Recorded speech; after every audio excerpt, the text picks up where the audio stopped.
کہ یہ رمضان جیسا میں نے عرض کیا صرف روزہ رکھنے اور تراویح پڑھنے کی حد تک محدود نہ رہنا چاہیے، بلکہ پہلے سے آدمی 2 کاموں کا اہتمام کرے تو انشاءاللہ یہ انسان کی زندگی میں بڑی خوشگوار تبدیلی لانے کا ذریعہ بن سکتا ہے۔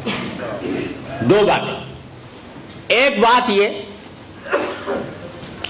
کہ اس رمضان کے مہینے میں اس بات کا تو پکا عزم کر لے انسان کہ اس پورے مہینے میں انشاءاللہ کوئی گناہ نہیں کروں گا، ورنہ آپ سوچئے کہ رمضان کے مہینے میں آدمی نے اللہ تعالیٰ کے حکم کی خاطر کھانا چھوڑ دیا، پانی چھوڑ دیا۔ کھانا حلال تھا کہ حرام تھا؟ حلال تھا، مگر حلال کو بھی چھوڑ دیا۔ پانی پینا حلال تھا کہ حرام تھا؟ حلال تھا، مگر اللہ کے لیے چھوڑ دیا۔ جو چیزیں پہلے ہی سے حرام ہیں، جو روزے میں یا غیر روزے میں دونوں میں حرام ہیں، اگر وہ نہ چھوڑی تو پھر وہ روزہ کس کام کیسا ہوا؟ مثلا جھوٹ بولنا حرام تھا، جھوٹ بولنا روزے میں نہ چھوڑا۔ غیبت کرنا حرام تھا، غیبت کرنا روزے میں نہ چھوڑا۔ کسی کے اوپر نامحرم پر لذت لینے کی نگاہ غرض سے نگاہ ڈالنا حرام تھا، وہ نہ چھوڑا۔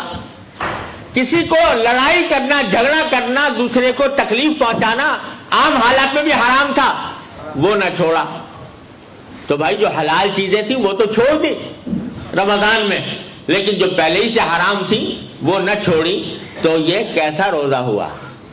اس سے تقویٰ کیسے حاصل ہوگا؟ تو تقویٰ اس وقت حاصل ہوگا جبکہ حلال چیزیں تو چھوڑی ہیں، حرام چیزیں بھی چھوڑو۔ اس بات کا عزم کرو کہ کم از کم اس رمضان کے مہینے میں آنکھ غلط جگہ نہیں جائے گی، زبان کوئی غلط بات نہیں بولے گی، کان کوئی غلط بات نہیں سنیں گے، اور منہ میں کوئی حرام لقمہ نہیں جائے گا۔ یہ کیا بات ہوئی کہ سارا دن تو روزہ رکھا اور افطار کیا حرام غذا سے، ایسے آمدنی سے جو حرام تھی اس سے افطار کیا، دھوکہ دے کر فرض کرو کمائی حاصل کی، وہ حرام۔ سود کھا کر کمائی حاصل کی، وہ حرام۔ قمار کے ذریعے حاصل کی یا اور کسی غیر شرعی طریقے پر حاصل کی، وہ حرام۔ تو روزہ تو رکھا سارا دن اور افطار کیا حرام سے، تو وہ کیسا روزہ ہوا؟ اس سے کیسے تقویٰ پیدا ہوگا؟ لہذا اس بات کا اہتمام کرو کہ اللہ تعالی ہم سب کو اس کے اپنے فضل و کرم سے توفیق عطا فرمائے۔ رمضان کا مہینہ اس طرح گزرے گا کہ کوئی گناہ نہیں ہوگا، اور اس کے لیے اپنی پوری ہمت کا مظاہرہ کرنا ہوگا کہ اسی طرح جیسے شدید پیاس میں پانی پینے سے پرہیز کرتے ہو، اسی طرح گناہ کے ارتکاب سے بھی پرہیز کر کے کرو، تو یہ رمضان کا مہینہ اس کی تربیت اور اللہ تعالیٰ کے ساتھ تعلق مضبوط کرنے کا بہترین ذریعہ بنے گا۔